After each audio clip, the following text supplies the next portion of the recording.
the inside story on the issues that affect you and your community. This is Local 12 Newsmakers.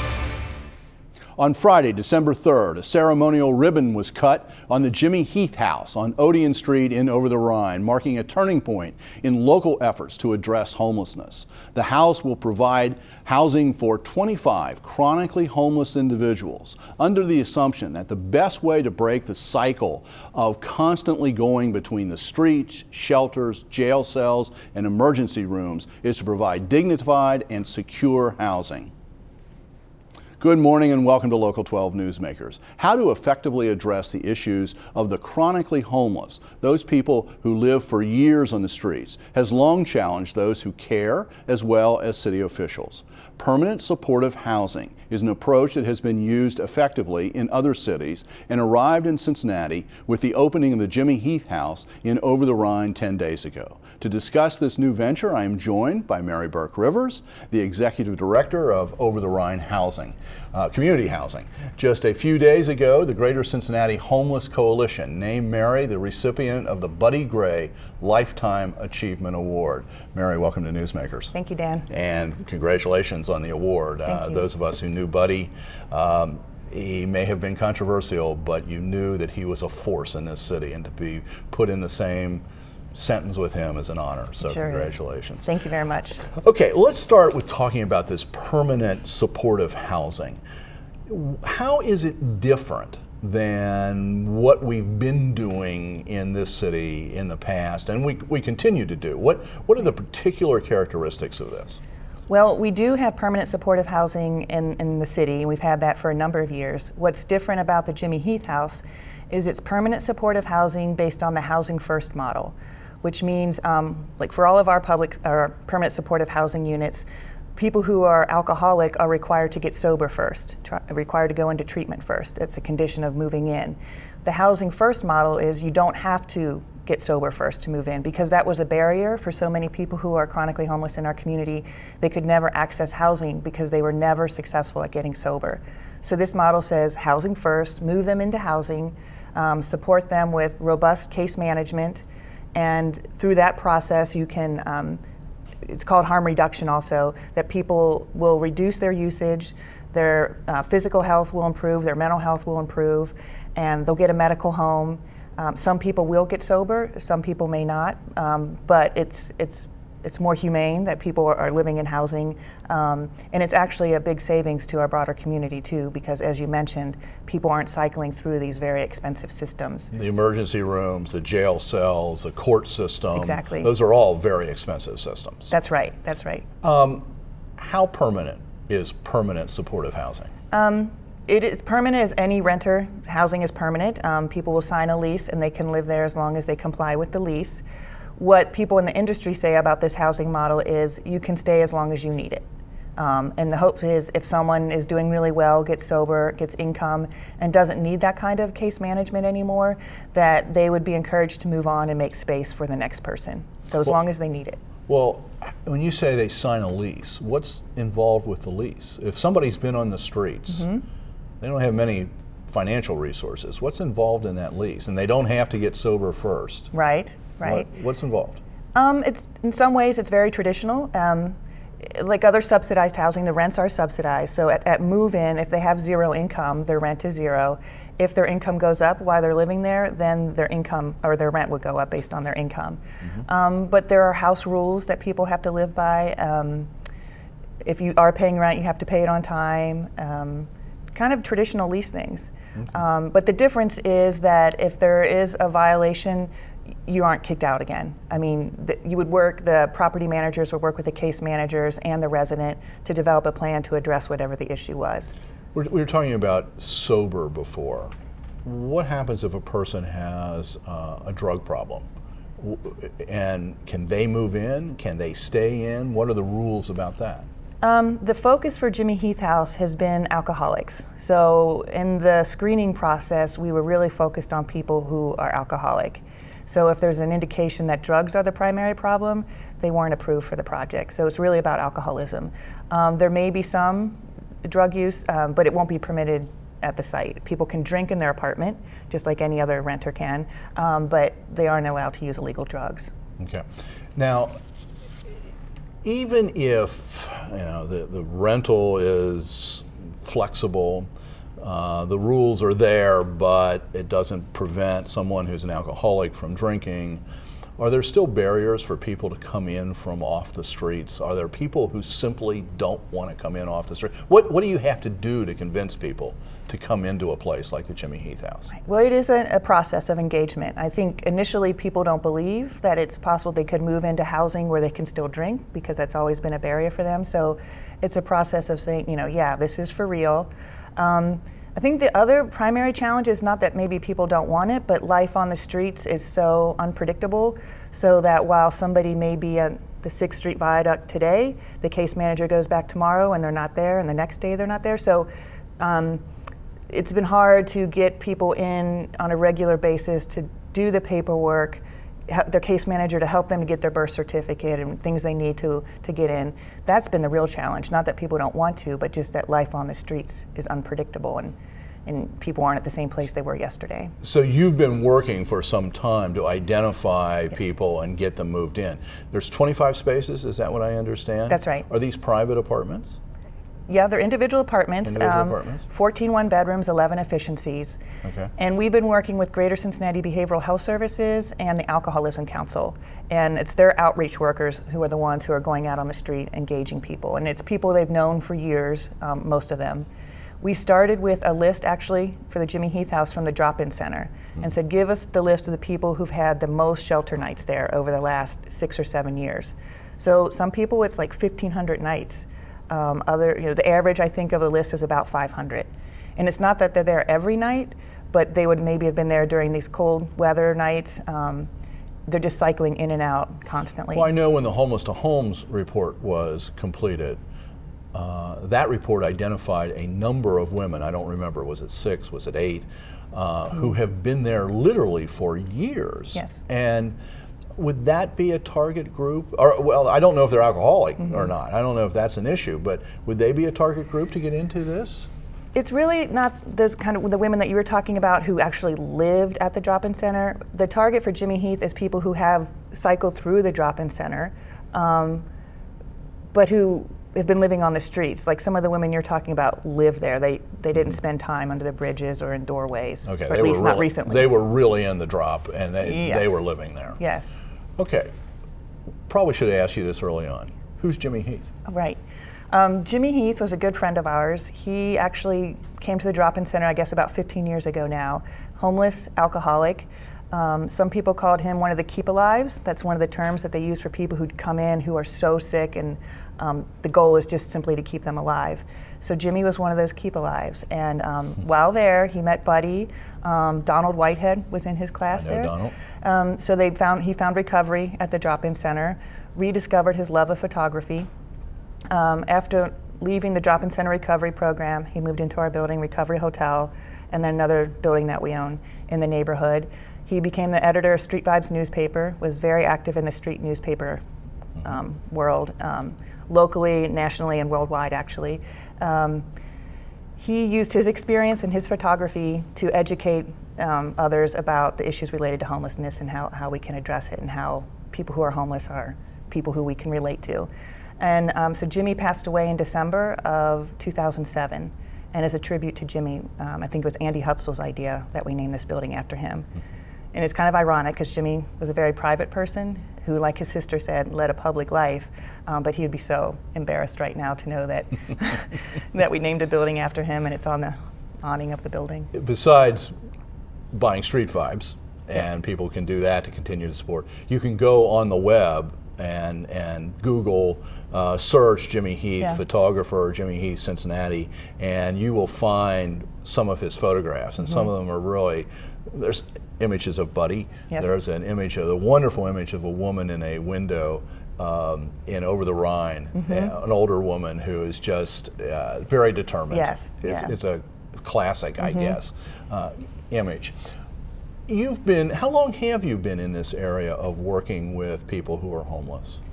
I started working for Over the Rhine Housing Network in 1993. But prior to that, I worked for the County Department of Human Services, which is called Jobs and Family Services now, and I was a social worker who became the housing specialist. So that was probably 1990. Okay, so about 20 years. So a long time. Yes. And what is it that you think people who don't work in this area need to know about low-income housing and its availability that may be sort of a mistaken impression that you've sort of learned about over the years? I think people have the impression that there's enough affordable housing when in fact there isn't. There are about 24,000 rental units that are subsidized in Hamilton County and about 121,000 families who are eligible. And the problem is really a simple math problem.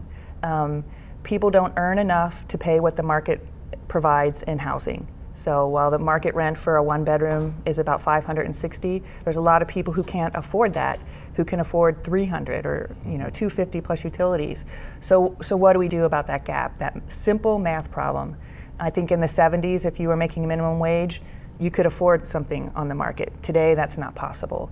So there's a simple math problem, and we don't, as a city, as a county, as a country, have a really good way to address that. So there's so many people who are either homeless or living in substandard housing. So the housing that we provide, close to 400 units, I think people are surprised that all of our units aren't subsidized. They're not, just because those programs don't exist. The Jimmy Heath House is subsidized, and we're extremely grateful for that. But our other units, the majority are not. We keep the rents low so that they're affordable to people, but then we have that math challenge. So we address it through volunteers and through donations and grants. So looking at it from affordability from the renter's point of view is one thing. Mm-hmm. Looking at it from the owner's point of view, and in your case, what's the problem that you face? Right. Well, the problem for the owner is if you charge the rents that people can afford to pay, then you don't have enough income to maintain the property well. Because no matter what kind of housing you provide, you have real estate taxes, insurance, maintenance. I mean, there's those costs that you have to have the money to cover. And when you don't, often maintenance gets deferred and buildings start to get run down because we don't have a good system for addressing that gap. One of the things you have improved and brought people into a lot of older buildings in Over the Rhine, but you've also built some new buildings in Over the Rhine, right? Yes, we have. We've built some affordable rental, and then we've also built some new single-family market rate housing with our partner Martha Dorf, Schickel Design, and Karen Blatt of Eber Development.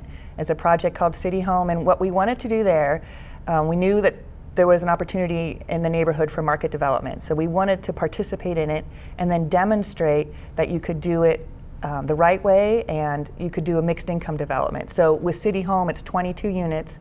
Our goal is to have 5 affordable, and so far we've sold 2 affordable. We make them affordable when the person buys the unit. So when we're developing it, all the units have the same amenities and the same finishes. We subsidize it through a soft second mortgage when the buyer comes in who's eligible. So we wanted to demonstrate that we can do mixed income. We also want to show, and I think 3CDC is showing this as well, is we have affordable housing on Vine Street. We have permanent supportive housing at Buddy's Place and Recovery Hotel. And right next door or a few doors down, there's market development. So we're hoping other neighborhoods can see that you can do affordable housing and market development, and they can both thrive and coexist. It's a very challenging, it's easy to say. It's Yes. very challenging in America, where we've spent 150 years of people moving to neighborhoods and suburbs, which essentially, the way I define a neighborhood is I live with people just like me. Mm-hmm. And coming to a place where people of different backgrounds can live together and get along together and really interact, it's a very different view of what a community can be. And it's challenging. It's not just building the buildings. Right. And I think sometimes it's challenging when neighborhoods already exist, so we feel like the Banks is a perfect opportunity where there's not, you can build it right into the neighborhood from the very beginning. Mm-hmm. And one thing about Over the Rhine that I've always been so proud to work there and work for Over the Rhine Community Housing is Over the Rhine, at least up to this point, has always welcomed people who are very low income, people who are homeless. We've always said, come on in, you're welcome here. So we hope that continues. Mm-hmm.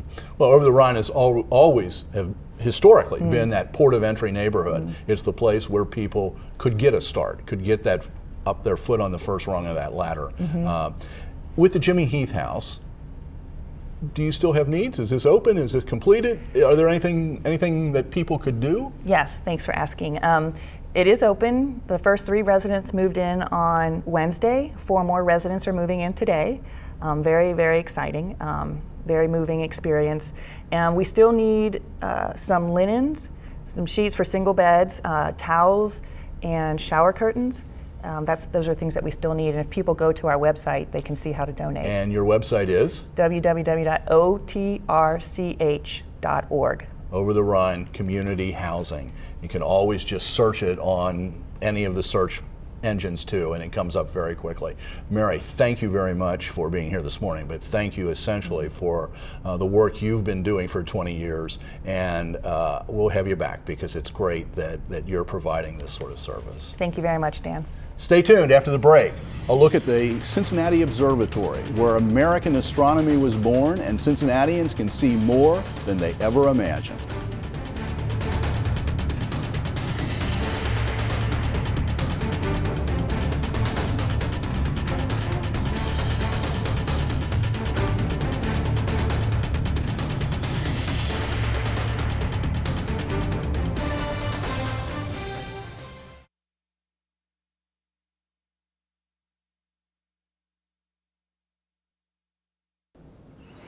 The Cincinnati Observatory in Mount Lookout is one of the great assets in the community. When John Quincy Adams dedicated the cornerstone for the original observatory on Mount Adams in 1843, it marked Cincinnati as the home of American astronomy and a community committed to science and learning, a tradition that continues today. Welcome back. If you have never visited the Cincinnati Observatory, if you have missed one of the most fascinating places in our community, just to stand next to the beautiful wood and brass telescope, to observe the clocks that were critical scientific instruments, brings a sense of awe. The observatory does all kinds of programming, and some of it may surprise you. I am joined now by Dean Regas, the outreach astronomer for the Cincinnati Observatory. Dean, welcome to Newsmakers. Thanks for having me. Well, in the age of Hubble, with satellite telescopes, what's the role? What can you still learn? Why is this observatory still an important place to be? Well, it is just a very unique place. I mean, I've been around the country to other observatories, and what we have is something that just, it's phenomenal. We have these 2 old telescopes that just so easy to use. They move by hand. You can move one of them with one finger and point it up at anything you want. And I think what's so different about us is that we're really accessible. We have these telescopes that are open so often, and you can come over and actually have that intimate experience of putting your eye up to the eyepiece and taking a look through them. So we have this one old one that's built in 1843, making it the oldest working telescope in the United States. And it's made out of wood and brass, this beautiful mahogany tube. And we've got some video of that. We can roll that in at this point. And it is absolutely gorgeous. Yeah, and I think it's when kids come over there and people of all ages, what we get is a wow. Everybody, that's the most common reaction. They say, wow, I didn't know this was here. Or wow, that telescope's unbelievable. Or wow, look at this architecture. So it really appeals to lots of different levels, from kids all the way up to adults. It's pretty amazing how big that physically how big that telescope is. I mean, we're used to modern telescopes, which are a little bit smaller, and I'm sure the optics are a lot more refined and whatever, but this thing is just, it's overwhelming to stand next to. Well, you did mention the Hubble telescope. The Hubble telescope is, the big one up in space, and so ours isn't as good as that, so we call it the Humble telescope because it still does a very good view. But you're right, the tube's about 16 feet long on this old wooden one, and then the other one is our big one that's 22 feet long, and so just the mass on these things, and what really is the treat is seeing them moved around. So the thing here is, and we've been watching it for a bit here, people can come, ordinary people can come and just actually look through, get involved with observing the skies? Exactly right. I mean, the thing is, the experience coming to the observatory is you are an astronomer for that night. So you're looking through the telescope, you can ask all sorts of questions, and you're allowed to discover those things, looking at the rings of Saturn, the moons of Jupiter, and looking at the craters of the moon up real close. So it's a real one-on-one interaction with the telescope, and you get to be the astronomer for the day. Now, you're the outreach astronomer, which means that I guess you're out there helping people come in, attracting people in. Are you an astronomer? Not by training. I've always gone by the idea of that I'm an astronomer because I'm paid to do astronomy. That's what somebody told me, because I said, I've never taken one astronomy course, and I've never done research. But I was talking to other astronomers, and they say, you teach astronomy, you're an astronomer. So I've been doing it for 11 years over at the observatory, and before that I was working at the planetarium in Burnet Woods, a very small planetarium, for 2 years before that. So I've been in the field for a while, and it was really at the planetarium where it got me. It was Cincinnati Park Board, and they said, we got this planetarium, you're going to be running it. And I don't know where anything is. I don't know where I don't even know what the North Star is. And I learned very quickly, and that's where I had my moment. Underneath the dome, when they put the stars on the ceiling, it was like, they started talking to me. It was great. There is one program that sort of caught my attention, Future Galileos. What is that program? Yeah, Future Galileos, this has really been our great program we've done the last few years. It's an idea where we want to get telescopes, big telescopes, in the hands of educators, so teachers, community centers, libraries. And these telescopes sit about, they're about 5 feet tall or so. They have 8-inch diameter mirrors. And we are going to give away 100 of them over 4 years. So we're already 2 years into it, and we've given away 60 of these telescopes that are out in the community. This is Ohio, Indiana, Kentucky. And what they do is they get trained with the telescopes, get 2 training sessions on how to use them. Then they have to give two programs with their telescopes, and then they get them. So it's a great program to get other teachers and other educators involved. And my understanding is there's a chance to sign up for a new round of that program. Is that correct? Exactly. The sign up for next year is starting in January 1st. We accept applications all the way through March 31st. So if you have a plan of how you can use your telescope, it's on our website under Future Galileos. So, and we're going to show people how to get to the website and all that in a couple of minutes here. One other program I've heard about, now we saw kids looking through, but is there an adults-only program coming up here I've heard about? We have a couple adult programs coming up, actually. First, on December 17th and 18th, we have our mythology nights. And we've had a lot of success doing mythology programs. That's one of my specialties. The connection between ancient mythology, Greek-Roman mythology, and the stars? Yep, and the stars you see above. So okay. We talk about all the great stories like Orion and the Seven Sisters and those. The night of the 17th is going to be the family-friendly version. So it's good for the kids. And then we thought, well, these stories, some of them get a little juicy, and so we thought, why don't we have those Greeks and Romans, those ancient Greeks? It's my ancestors. They were just those. They had to come up with good stories, and these stories will make you blush. That's for sure. So we're going to be talking about the uncensored version on the 18th. We'll call it an R rating. That'll be the R rating. The other one will be PG-12 or so, something like that. One last thing I want to.